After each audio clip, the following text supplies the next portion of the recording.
Well, now to a shocking case of mistaken identity gone very wrong.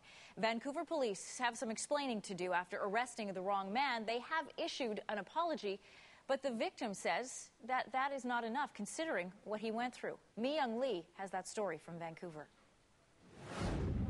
This is what mistaken identity looks like.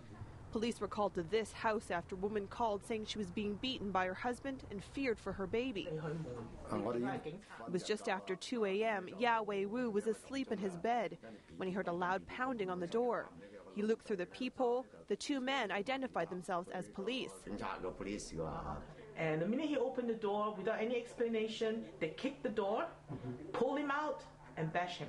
Wu says the beating lasted several minutes. The bones on his face around his eyes are broken. Bruises and lacerations cover his knees. His blood still on the doorstep.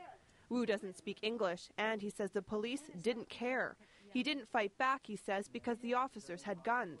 His wife came rushing to the door and fell to her knees at what she saw.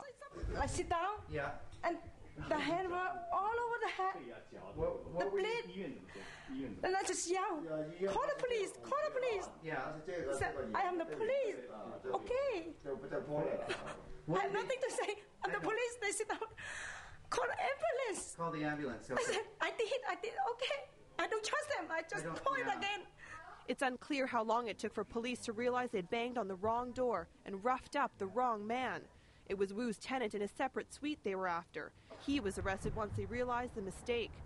Soon after Wu was released from hospital, Vancouver Police Chief Jim Chu showed up at his house to apologize. But Wu says that isn't enough. To him, he just said they abuse the authority to him. And now you don't even feel safe in your own home. This case is far from over. The Police Complaints Commissioner is now involved, and the Professional Standards Section is investigating. As for Wu, who works in construction, he doesn't know when he'll be back on the job, and he says he's most fearful the vision in his eye won't be fully restored. Mi-Young Lee, CBC News, Vancouver.